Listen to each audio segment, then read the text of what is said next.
In 1919, a young woman entered a summer dance believing one wrong gesture could close every promising door. Her gloves were spotless, her hem was proper, and she'd rehearsed each introduction before crossing the crowded room. Then a magazine on a side table suggested strangers might notice a flaw too polite for friends to mention. What nobody knew was that products dated 1888 and 1903 would reshape behavior.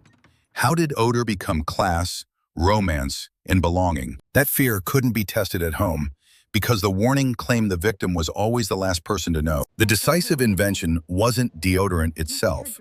It was the suspicion that every smile concealed a verdict about your body. Atlantic City, 1912. Heat, crowds, bare arms, and one overlooked bottle were about to change private habits. Before packaged deodorant, cities carried layered smells: coal smoke, horses, leather, cooking fat, wet wool, sewage, and human labor. A person's scent entered rooms beside smoke from stoves, damp coats, animals, candles, food, and streets washed by rain. Nobody lived inside the nearly neutral air promised by modern ventilation, sealed windows, washing machines, and scented cleaning products. Even wealthy households mixed perfume with fireplaces, kitchens, chamber pots, wax, flowers, stored fabric, and bodies dressed in layers. Sweat itself usually carries little odor until skin bacteria break down secretions, especially around underarms and other enclosed places. Heat increased moisture, while wool, corsets, uniforms, and heavy work trapped it close to skin for hours. Diet, illness, age, occupation, fabric, and bathing habits could alter scent, giving each household its own recognizable atmosphere. Yet an ordinary human smell didn't automatically signal laziness, failure, or disrespect within communities accustomed to similar conditions. People noticed powerful odors, but their threshold for alarm grew inside a world where almost everything announced itself through scent. A baker carried yeast and smoke. A stable hand carried leather and horses.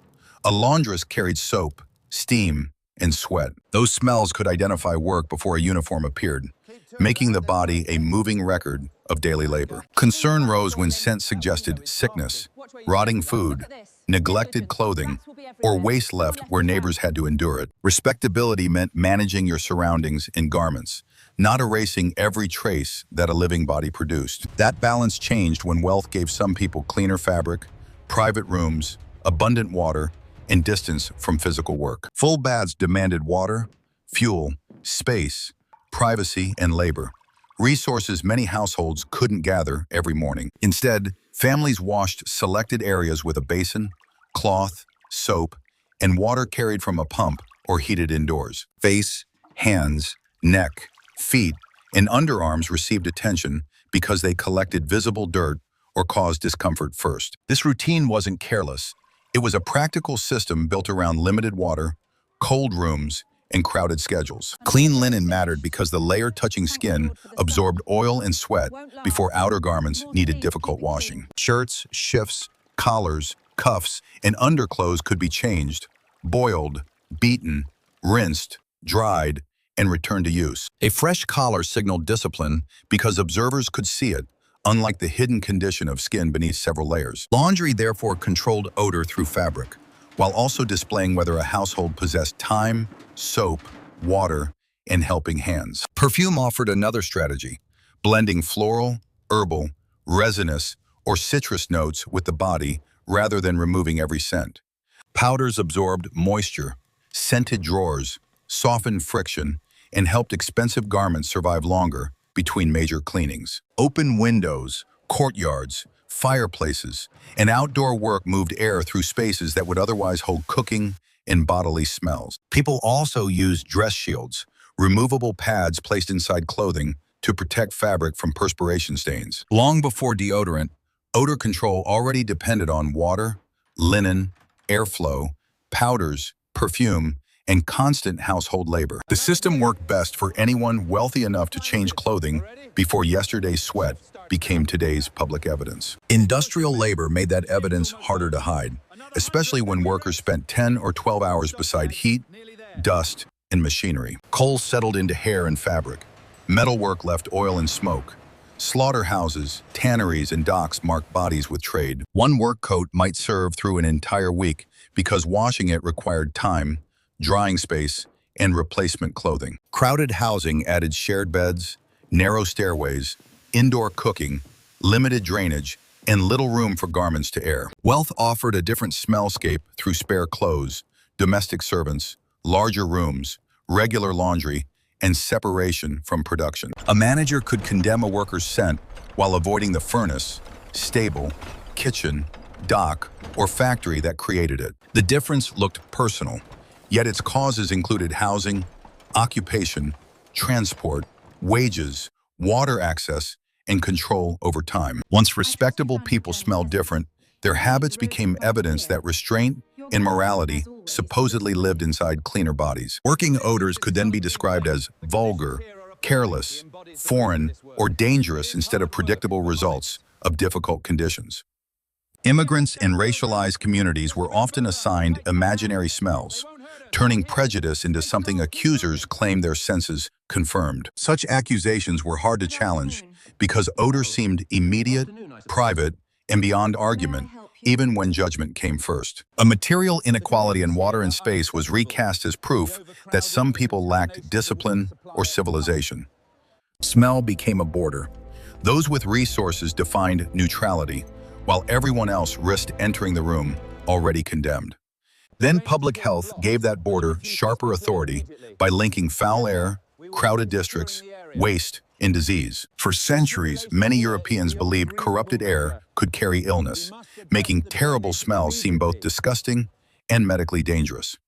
During epidemics, households burned herbs, carried scented objects, opened windows, and avoided places associated with decay. The theory was wrong about microbes, yet it encouraged attention toward drains, standing waste, overcrowding, and contaminated streets. Municipal reformers mapped foul districts, cleared refuse, widened roads, improved sewers, and treated fresh air as urban protection. These projects sometimes saved lives because they removed contaminated water and waste, even when officials misunderstood the mechanism. Germ theory later shifted attention toward microorganisms, contact, water quality, sterilization, and the transmission of specific diseases. But the emotional equation remained powerful. Bad smell meant dirt meant danger, and danger meant irresponsible people. Personal cleanliness gained moral weight as schools, employers, armies, and reform campaigns promoted disciplined bodies and ordered homes. Soap manufacturers joined that message, promising health, beauty, status, and acceptance through products used inside private routines. Bathrooms expanded where plumbing, construction, wages, and municipal systems made frequent washing easier for growing urban populations. Cleanliness became less dependent on perfume alone and more connected with water, soap, white fabric, and visible sanitation. By the late 19th century, consumers understood that products could modernize the home: clothing, teeth, hair, and skin. The market seemed ready for underarm products, except most buyers didn't consider ordinary perspiration a separate crisis. Manufacturers had chemicals in containers, but they lacked the one ingredient mass consumption required: a reason to feel afraid. An early cream deodorant called Mum appeared in the United States during the late 19th century, with 1888 commonly cited. Users applied the paste by hand, treating odor after it formed, rather than making perspiration itself disappear. Its name suggested secrecy and discretion, useful qualities when polite advertising avoided direct discussion of underarms. Still, a jar beside soap didn't automatically become essential when most households had managed scent through washing and clothing. EverDry, introduced around 1903, represented another approach by using aluminum salts to reduce perspiration rather than only mask odor. Early antiperspirant formulas could irritate skin, sting after shaving, and damage fabric through acidity or concentrated salts. Buyers therefore faced an odd bargain: avoid a social problem they barely recognized by risking discomfort they could feel. Some physicians and consumers also worried that blocking perspiration interfered with the body's natural need to release heat. Advertising faced another obstacle because respectable magazines resisted language that made readers picture damp underarms at breakfast. Product instructions had to explain where to apply it without sounding vulgar, intimate, medical, or indecent. Even interested customers might hide the bottle, fearing that ownership itself confessed an embarrassing personal defect. The first sellers weren't merely introducing a solution. They were trying to create a category inside private behavior. Chemistry had arrived before culture, leaving manufacturers with useful formulas and almost nobody convinced they needed them each day. A hot seaside exhibition would finally provide one product with bodies, heat, curiosity, and a chance to prove itself. Odorono began as a family formula connected with a Cincinnati physician who wanted to control perspiration during surgery. His daughter, Edna Murphy, recognized commercial potential and began selling the liquid despite uncertain demand and social discomfort. The name compressed its promise into 3 sounds: odor, oh no, a playful warning about an unwanted possibility. Yet clever naming couldn't overcome customers who saw strong color, skin irritation, and fabric damage as serious drawbacks. In 1912, Murphy brought Odorono to an Atlantic City exposition, attended by women during a punishing summer. Initial interest reportedly remained weak, leaving rented space,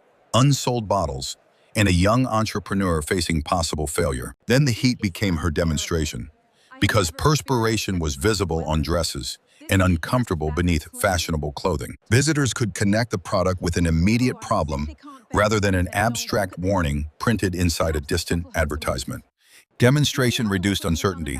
Apply the liquid, wait, observe the result, and decide whether dryness justified the inconvenience. Word spread among women who wanted protection for clothing, comfort during social events, or relief from obvious perspiration. Sales improved, but the customer base remained limited to people already troubled by wetness or willing to try novelty. Functional proof could sell bottles at an exposition, yet it couldn't make millions of readers reconsider their bodies overnight.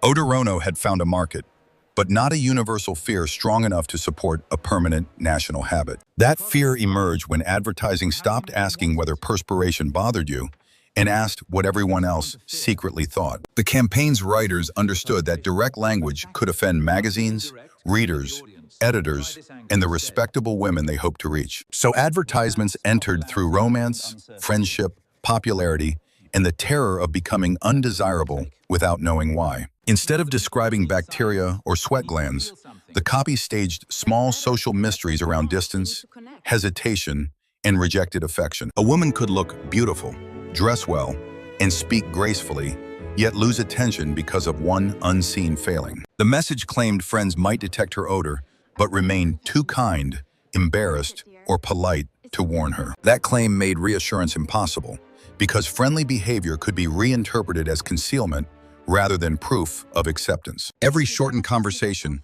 missed invitation, or distracted glance became potential evidence that the secret problem had appeared. The consumer couldn't inspect herself with confidence, since the advertisement insisted people grow accustomed to their own scent. Odorono therefore offered more than dryness. It promised protection against information controlled by other people. In 1919, a famous magazine campaign placed underarm odor inside the emotional world of courtship and social rejection. The advertisement reportedly provoked complaints because its subject felt too intimate for a respectable publication.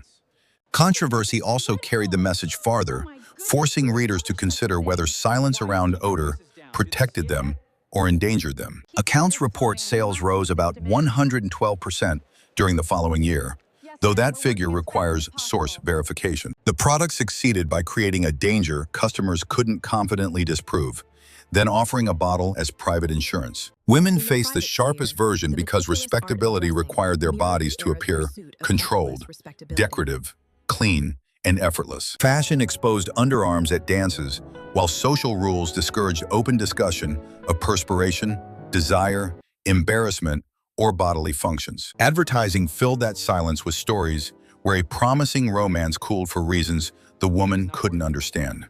The absent explanation mattered. Rejection became frightening because no man, friend, or hostess needed to name the supposed fault. Office work created another arena as women entered shops, typing pools, telephone exchanges, and clerical departments. Employers judged clothing, grooming, posture, speech, and scent as signs that female workers could represent a respectable business. A product applied at home promised control over impressions formed hours later by supervisors, customers, and coworkers. That promise turned deodorant into part of professional preparation beside pressed clothing, arranged hair, clean shoes, and punctual arrival. The ritual also encouraged self-surveillance because women learned to inspect collars, fabric, skin, gestures, and imagined reactions. A mirror couldn't reveal odor, so anxiety survived every visible sign that the wearer looked clean and prepared. Product use reduced uncertainty for some customers, yet advertising kept the uncertainty alive by suggesting one missed application could expose them. Shame became renewable.